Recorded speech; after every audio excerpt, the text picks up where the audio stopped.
Continuando con este tema de la reforma educativa, en función de lo que se ha estado comentando, tenemos un planteamiento desde el cómo vive el magisterio, el maestro que está enfrente del salón, su vida de condición material, en términos de sustentabilidad, en términos de cómo usa el dinero que está en su bolsillo.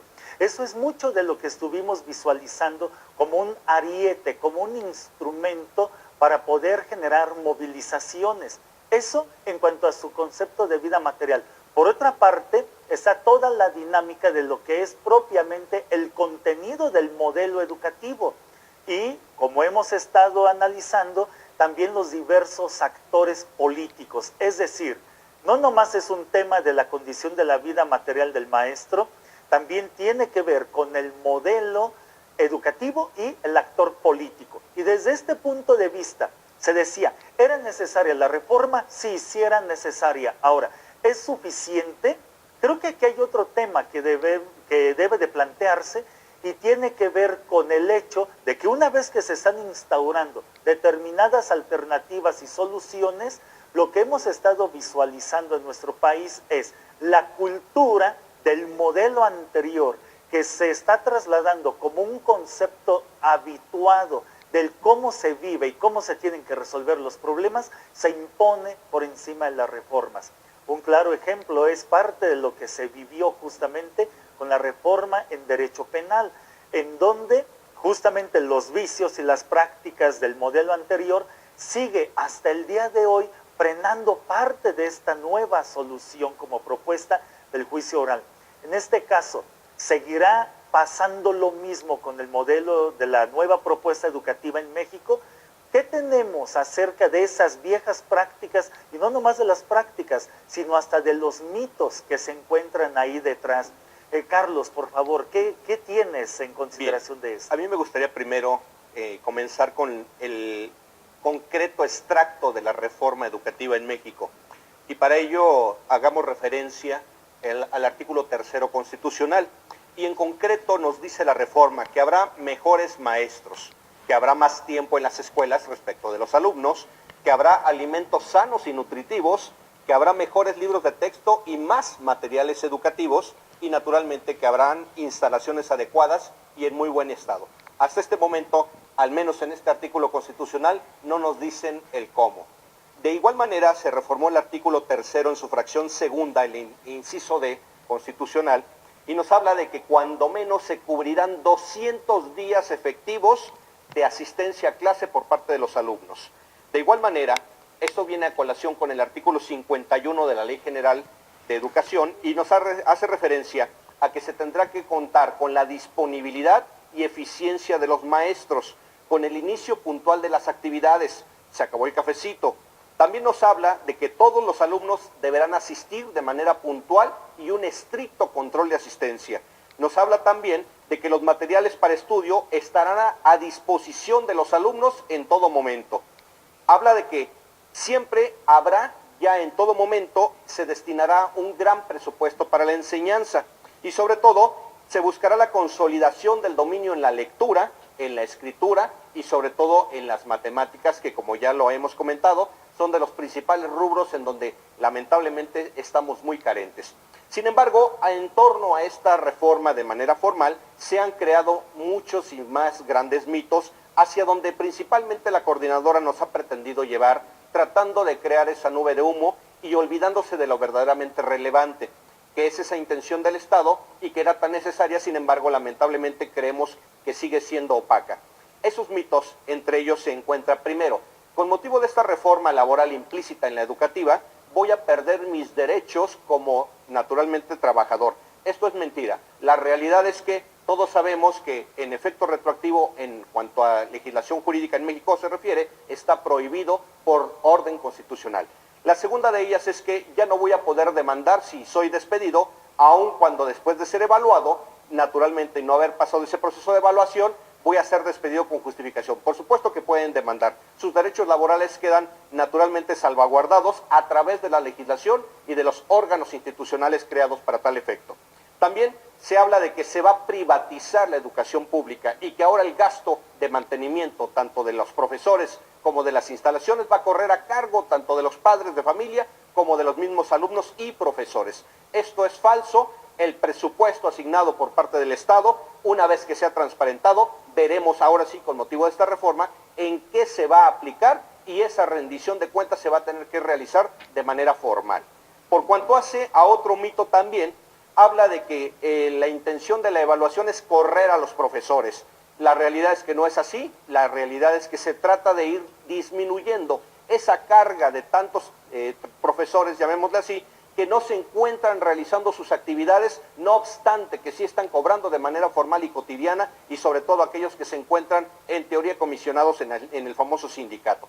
Es decir, se trata de una reforma laboral que en conjunto también va implícita a buscar la relevancia, la pertinencia, la equidad, la eficiencia, la eficacia, el impacto y sobre todo la suficiencia de calidad educativa. Entonces, como veremos, estos grandes mitos en torno a la reforma no están estrictamente relacionados con la realidad de lo que se pretende a través del gobierno federal. Sin embargo, creemos que aún falta todavía mucho por hacer. Es un gran inicio, es un gran comienzo, pero el gran reto a vencer hoy por hoy es esa transparencia del destino de los recursos y creo que la mayoría de ustedes estarán de acuerdo con nosotros.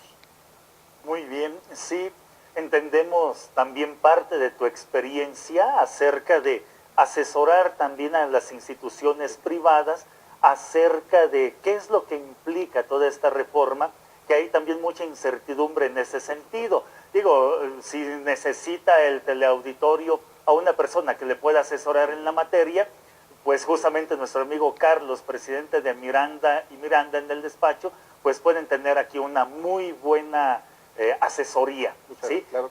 Bien, Claro. en este mismo Claro. orden, Limber, nos platicabas. Sí, por supuesto. otros De hecho, puntos. es importante señalar de que la visión corporativa de la educación es lo que hace posible que tengamos un artículo 3º constitucional como Carlos lo ha leído, porque en la práctica realmente no funciona de esa manera. En la práctica tenemos más bien una estructura del magisterio orientada hacia un gremio para fijar una posición política, para defender desde su perspectiva el modelo de educación básica, aun cuando ello implique ir en detrimento de la educación del infante o del alumno de primaria o de secundaria, que en un futuro tendremos que hacerlo profesionista.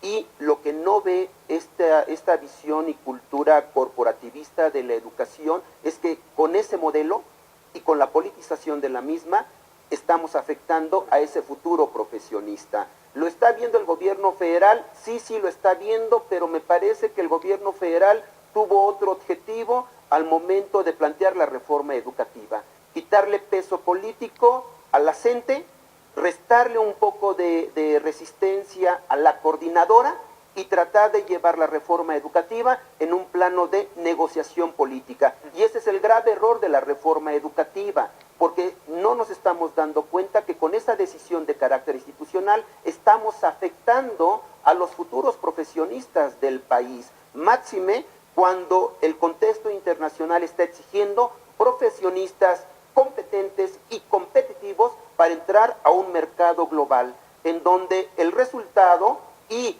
la eficacia y la eficiencia del profesionista es lo que va a hablar por su desempeño.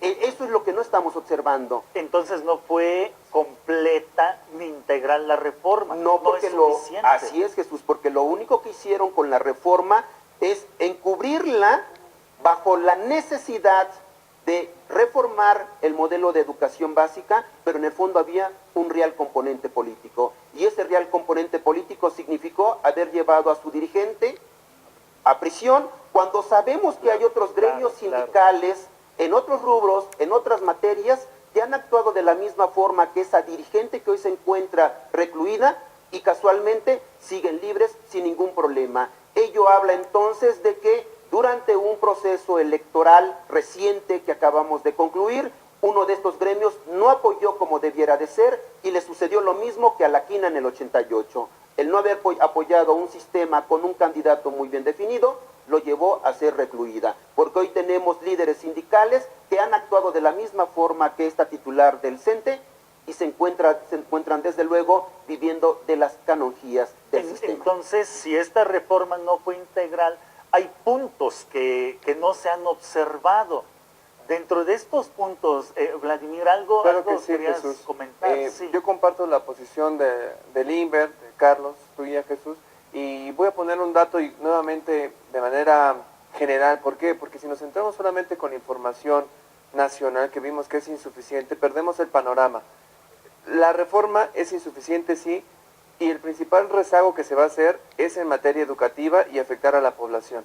Una consultora británica, líder internacional en reclutamiento y selección de personal, llamada ICE, en su estudio 2013 que hace a nivel mundial, nos dice que México no es autosuficiente a nivel profesional. Se tienen que importar trabajadores profesionales y material digamos que capital altamente calificado de otros países, principalmente Europa, aprovechando la recesión europea, para que vengan a ocupar las plazas que México, el mismo sistema educativo, está viéndose imposibilitado para utilizar.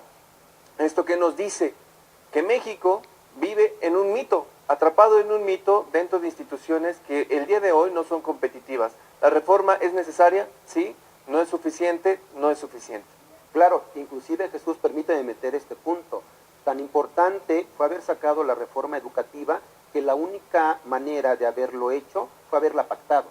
Es decir, con el Pacto por México, solamente así, entre las tres fuerzas políticas, salió adelante la reforma educativa. Sin embargo, el haber sido de un fondo político, tenemos nuevamente una reforma educativa cuyas expectativas todavía meten en incertidumbre el sistema de educación básica en el país.